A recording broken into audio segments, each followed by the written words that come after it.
Welcome to the Fast Leader Podcast, where we explore convenient yet effective shortcuts that will help you get ahead and move forward faster by becoming a better leader. And now, here's your host, customer and employee engagement expert, and certified emotional intelligence practitioner, Jim Rembach. Developing your contact center agents using surveys is what monkeys do. Elevate your ROI on VOC by building integrity and agent engagement with the survey calibration process, only available in the award-winning external quality monitoring program from Customer Relationship Metrics. Move onward and upward by going to customersgradethecall.com/fast and getting your $7,500 rapid results package for free. Okay, Fast Leader Legion, today I actually have the opportunity to have on my show somebody who was referred to me from a good friend of mine, Carol Burens. Jeofrey Bean grew up in the Boston area, and then his family moved to Michigan, where his passion about cars, the companies that make them, and the people that buy them, use them, and race them grew. Jeofrey has had and still has many interests, including loudspeaker design, documentaries, photography, jazz, hiking, and customer behavior. While in high school, a friend's dad was an engineer for Ford Motor Company and would bring home test vehicles, many for driving, and comments from drivers and passengers. One day he told Jeff that the marketing people at Ford recommended that they increase the price on a new Lincoln model they made to compete more effectively with Cadillac and to increase sales. That was the moment that Jeofrey recalls beginning his interest in consumer behavior and marketing. Throughout his career, he has worked at small, innovative businesses and dynamic Fortune 500 companies in the computer and telecommunications industries, developing and marketing products and services. In 2004, Jeofrey started Delmar Research, assisting companies in making successful decisions about the internet, marketing, and customer service to improve or innovate customer experiences. Jeofrey is the author of Customer Experience Rules and the best-selling book, The Customer Experience Revolution. He is also a part-time professor of business management at UC San Diego Extension, teaching classes in online marketing strategies and customer experience leadership. Jeofrey currently resides in beautiful San Diego, California. Jeofrey Bean, are you ready to help us get over the hump? I am absolutely ready to help you get over the hump. Thank you, sir. Now, I've given our listeners a little bit about you, but can you tell us what your current passion is so that we can get to know you even better? Well, I think my current passion is, other than, authoring books, it's really teaching at UC San Diego, teaching, online marketing strategies, but also customer experience leadership, because it's edgy, and it's so new compared with a lot of business courses, particularly when you compare it with traditional marketing courses. So it really gets me jazzed when somebody learns it, gets it, and then, outside of the school, they're going and making a difference. One of the things that, as you were mentioning that, and is that you kind of talk about new and edgy, and you use the word leadership. And really, that's one reason why we started the show, the Fast Leader Show, is because leadership is so critically important when you start thinking about customer focus, employee, engagement, the whole human-centric movement. Now, I was listening to somebody earlier that talked about the English language kind of being adapted a little bit with the way that people kind of, use English for chat purposes. And they were talking about the foundation of, English and proper word sentence structure and things like that.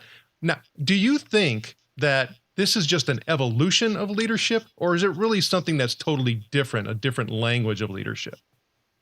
I think it's an evolution, and sometimes it's an evolution of leadership, and sometimes it's a reflection of how people interact and what they're interacting with, and for instance, if you look at the Google keyword search tool to see what words people are using to find things. Now, let's say that there were 6 or 7 words or phrases that they were using this month. We could look 6 months from now to see what people are looking for, if they're looking for the same exact thing, but those words could be different. So there's many evolutions taking place. There's a leadership evolution of language and communication. And then there's how do we use technology to find what we want kind of thing. So but the one thing is, it's definitely changing. It's very dynamic. When you start talking about change and also, the legacy and the traditions of many of the things that we're talking about is that, we often have to look for inspiration. And one of the things that we do on the show is look at leadership quotes to help us with that. And Jeff, I know you've had a rich background, living a couple different places getting the experience of the East Coast, the Midwest, and, Yeah. Also now on the West Coast. Is there a quote or two that kind of, helps you get a better sense of direction? Can you share it with us? Yeah, there is. And I think no matter where I've lived and no matter what situation I've been in, I always say to myself, and in the last few years, I've said it to other people, and I say, know your do-fors. And it's really knowing what can I do for you that you'll value. And whether it's my nieces and my nephews, because you certainly, as you get older, you want to be relevant and valuable to the younger generation, but also in business and in any situation. I mean, even transitioning out to San Diego years ago, what is San Diego going to do for me? What can I do for San Diego? And so to me, it's really understanding those at not only an economic level, but an emotional level, and kind of thinking, more long term. What are my do-fors? I love the way you said that, because when I think of do-fors, there's so many different things that come to mind when I start thinking about that. Different contexts, different situations. I can always kind of keep myself grounded if I would just think about, okay, well, what are my do-fors?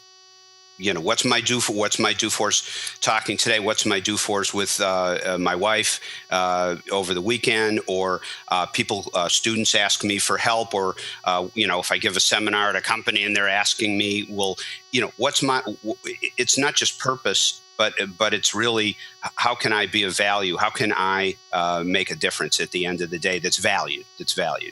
That's interesting. There's a couple words when you were saying, and you're explaining that stood out to me. And when I started thinking about do-fors, I originally went there, is that you're talking about values, talking about virtues. You start talking about, the things that really are purpose driven, for you.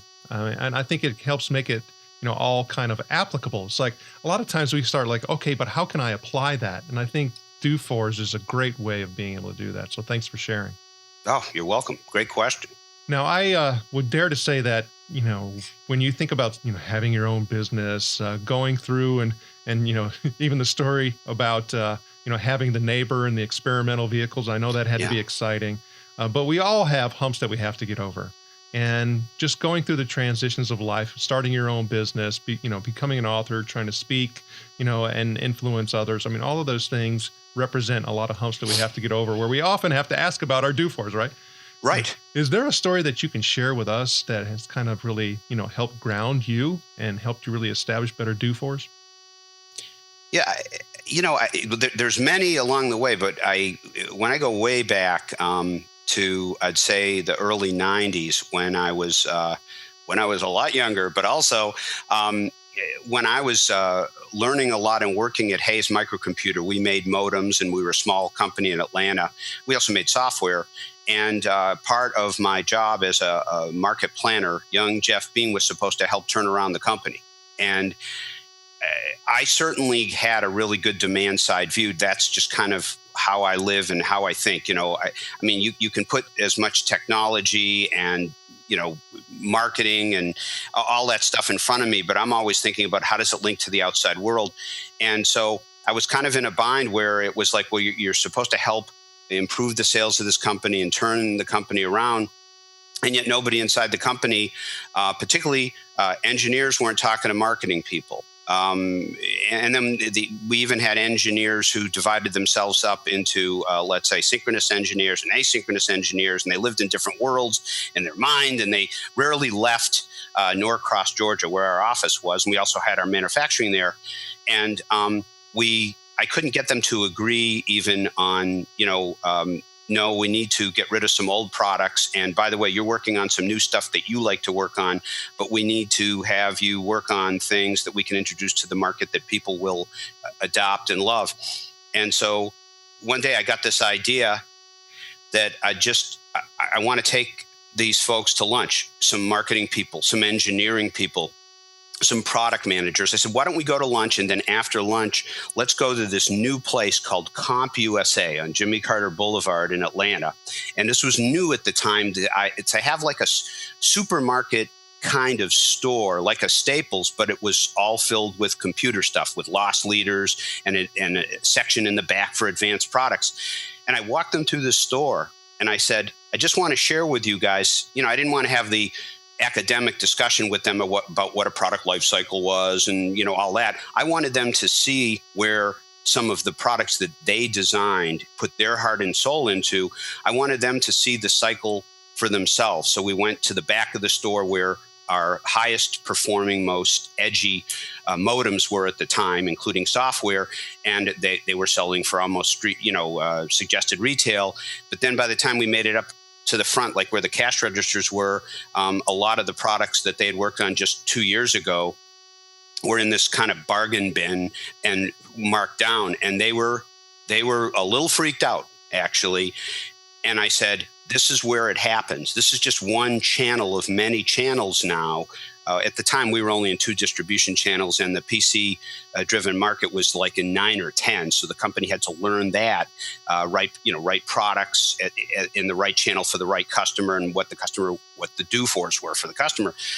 And so it was letting the outside world educate the marketing people who were very data-driven at the time, and then showing the engineers what happens in the outside world and let them see that for themselves. And we actually watched people in the buying process and shopping process, whether it was B2B or for their home office. And I think they got a really good idea of the fact that their product was viewed as an entire thing by customers, not engineering did this, marketing did this, salespeople did this. This was a modem box. The modem was in here. There was software in here, and so that when we got back, we had some really good discussions based on their experience of what they thought that they observed when people looked at a box for what's the job of the box in retail, for instance, or later on in catalogs or now on the internet. And so that was a turning point for my ability to communicate with people who basically said, well, Jeff, you work in market planning, and you really don't know what we know. And I said, but I respect what you know. I just think collectively we have to agree on what does the demand side look like? What do people do when they make decisions about buying our product or the competitor product? And then we need to use whatever each one of us knows for the company and for the customer. And so that kind of helped change the culture. And then the other thing I did was I started kind of a little silent program unannounced where I would just bring in people that matched our existing customers, and I would bring them over to engineering, and I'd introduce them, and I'd just say, hey, I'm giving a tour here. And I'd ask one of the engineers to not only demonstrate a product that they were working on. We couldn't show them anything proprietary, of course. But what I would do is I would say, could you now let the customer use that product? Let them open up the communication software and make the connection at the highest rate they could. And what the engineers learned was that they needed to do more testing with people outside that matched either our existing customers or customers would like to have. And that wasn't part of the culture at that time. It was more like engineers would design this great high-speed modem. Back then, in the old days, high-speed modems were proprietary, and then the standards would happen, and then many companies would go in.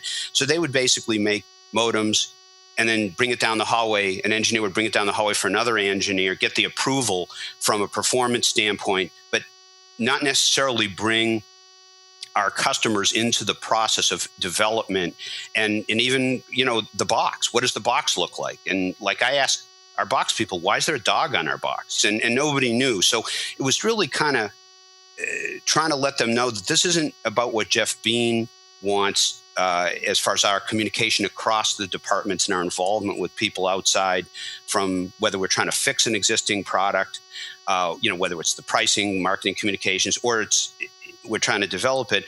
But it's really that whether you like it or not, you're playing in a much bigger world where there's a whole bunch of people on the demand side that are going to help us turn this company around, and we need to leverage them. And so let's get out of this. This is my opinion, your opinion. Let's go observe them, interact with them, watch them, appreciate them, and then come back with our own conclusions and exchange. Let's exchange those ideas. And that was kind of for me, it was the turning point. And while I didn't stay very long at the company after that, it totally, I think it kind of architected a basic part of who I was professionally going on, whether it was product development, marketing, service development. It was fundamental to have that outside in view and then come to some conclusions. Thanks for sharing that story, Jeff. And a couple of things stood out to me. And one is that one of the things that I always mention a lot is that, most of the time, not some of the time, most of the time, you're not the best one to tell the story. Yeah. And we often forget that because we want people to buy into our thoughts and ideas. And, we want to make a difference. And we think that pushing our explanations, our ideas, our statistical analysis, all of that is what we're supposed to be doing. But in fact, for me, I learned that, in that example, you learned to be quiet. Yes. Yes, I did. And let folks It was difficult at that time. You allowed people to come to their own conclusions. Yeah. Yeah. There's also one thing that you mentioned there that's a very intentional practice and activity in the areas of positive psychology. And if anybody, it's well worth it to educate yourself on appreciative inquiry. Because one of the practices that they have in appreciative inquiry is around something called unlikely pairs. And so when you start talking about cross-mixing all of these different functional groups and personality types and individuals, what you're doing is you're creating unlikely pairs and giving them the opportunity to actually find commonality and common ground. You were the orchestrator of that. So good job. Now, if you were to think about somebody who's in a particular role, and it doesn't matter, where they are in an organization, but they're kind of fighting that whole, silo, dysfunction, function. If you were to give them one piece of advice, what would it be? I'd say that you have to, be patient as far as taking yourself out of the center and giving information and examples that will educate but allow people to come to their own conclusions. Even if you know that it's a conclusion you've come to, I think that in some cases it's just there are people who want to come to their own conclusions. I certainly like to do that. But when you're in that crunch time where things are a little crazy and stuff has to get done or turned around, I think giving examples outside of yourself, outside of the company, hey, here's how they do it over here. Or did you see, what made this success or turnaround? And then asking good questions. Do you think we could do something like that? Do you want to try something like that? I think that would be pretty low risk, or it would be high risk, but it might be Hail Mary time, So I think taking yourself out, don't be ego invested. It's like just take yourself out of it and educate and inform and plant the seeds so that people can they only have like this far, a really short distance to go to say, oh, wow, I think I've got an idea, or I'm going to come to that conclusion. And suddenly things kind of move along. And I think as long as people know why they're coming to that conclusion too, it isn't that Jeofrey Bean said or Jim said, it's that, they've seen good company examples or other things. And it's not about me. It's about what we're trying to solve. Yeah. And I like the way that you say that. For me, I don't care who gets the credit, as long as it moves in the direction that, it needs to go. It doesn't matter to me. I know you have, of course, your diverse background, a lot of experience, authoring, teaching, all of that stuff. You talked about teaching, being something that's important to you. But when you start thinking about your goals, that's one of your big ones. I think the biggest one is, years from now, I want to look back and say, personally and professionally, did I make a positive difference? With younger people in teaching, it's really helping to pass along what so that they can go and be great leaders and experience makers and change makers, and so those are the big ones. More near term, certainly it's helping companies improve their customer experience and meeting people and so forth. But I really get charged. I get energized from when people, whether they're working for a company and, we're in an environment where, whether it's a seminar or we're just having a chat, when they get it and go out and do something and they send me an email or call me up and say, that really worked, and then certainly the same thing, in the university environment. People are going to leave the university, they're going to go out in the big world, and I try to tell the students, think beyond just getting a good grade. I want to hear a year from now, 2 years from now, that you have done something incredibly marvelous because of what we did in this class. And I get that feedback, and it's the charge. It makes energy. It very positive energy. And the Fast Leader Legion wishes you the very best. Now, before we move on, let's get a quick word from our sponsor. How do you get higher contact center agent performance? It's when customers grade the call and their ratings and comments are used to motivate and coach agents. Uncover hidden secrets and replicate your best agents with the real-time insights from the award-winning external quality monitoring program from Customer Relationship Metrics. Move onward and upward by going to customersgradethecall.com/fast and getting a $7,500 rapid results package for free. All right, here we go, Fast Leader Legion. It's time for the Hump Day Hoedown. Okay, Jeff, the Hump Day Hoedown is the part of our show where you give us good insights fast. So I'm going to ask you several questions, and your job is to give us robust yet rapid responses that are going to help us move onward and upward faster. Jeofrey Bean, are you ready to hoedown? I am ready. All right. So what do you think is holding you back from being an even better leader today? I think it's the time to meet other leaders and get insights from them, where we can learn from each other. I don't see where there's just a never-ending learning process. And so I'd like to meet more leaders, exchange insights and experience. I mean, could you imagine being able to just have all kinds of time to do that? I would love that. What is the best leadership advice you have ever received? The best leadership advice I ever received is when I walked into the office of one of the best leaders I ever worked for, a fellow named Dave Marmonti, when I was working at AT&T. And he said, "What can I do for you?" and meant it. Okay. And I told him, I had some things that I needed help with on a project that affected him also, but more so, I said, "Well, here's exactly what you can do for me." I started to walk out of his office. He said, "Where are you going?" And he made me close the door, and he, right in front of me, made the calls, delivered the messages, gave me coaching. And 10 minutes later, I walked out and feeling like $1 million. And this guy was the real deal. He understood that it was to serve, in a good way, and by example from his behavior. Also, it was beyond that meeting, but that was a really powerful thing he said to me because he meant it, and he did it. So it was awesome. What is one of your secrets that you believe contributes to your success? I think providing for the long term an environment where people really, truly are free to express their ideas and concerns, and where you're listening. And here's an environment, whether it's at a company or a seminar or a classroom or just confiding with a friend. I think really, truly being able to deliver that, no penalties. As a matter of fact, we're going to gain from this by exchanging ideas. I think being able to genuinely provide that and be known for that is something that's been very special, I think. What do you feel is one of your best tools that helps you lead in business or life?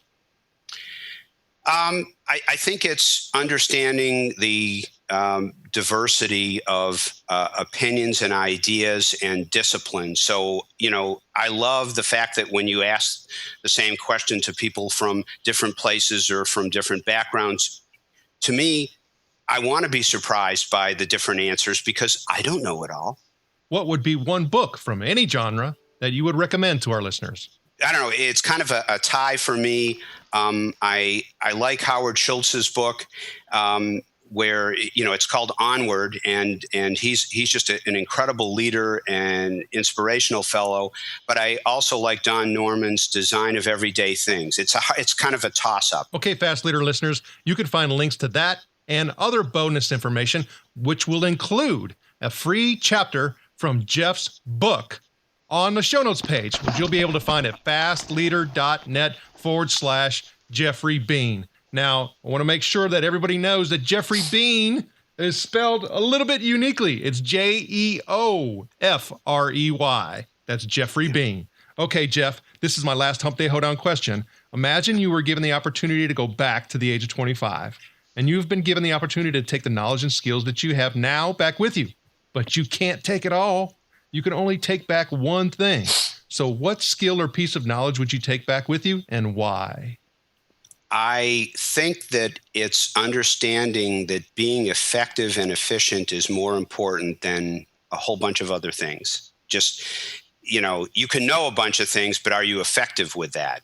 And as a matter of fact, several CEOs have commented to me that they said, knowing things can be overrated if you can't be effective and efficient. And I said, absolutely. And as I'm, I don't know, you try to get more wisdom as you get older. And as I'm working on that, I think I'm realizing, being effective and efficient, it seems to be coming up as a priority more often. So if I was 25 and knew that, wow, I think that could make a big difference. That could be powerful. Jeff, I think you just explained where the do for comes from. Exactly. Jeff, it was an honor to spend time with you today. Can you please share with the Fast Leader Legion how they can connect with you? Certainly. Thanks for having me on, Jim. I appreciate it. And you can check out my website at delmarresearch.com. Also, contact me by email, jbean at delmarresearch.com, or give me a call directly at 858-334-9266. Let's have a chat. Jeofrey Bean, thank you for sharing your knowledge and wisdom. The Fast Leader Legion honors you and thanks you for helping us get over the hump. Woo-hoo! Thank you for joining me on the Fast Leader Show today. For recaps, links from every show, special offers, and access to download and subscribe, if you haven't already, head on over to fastleader.net so we can help you move onward and upward faster.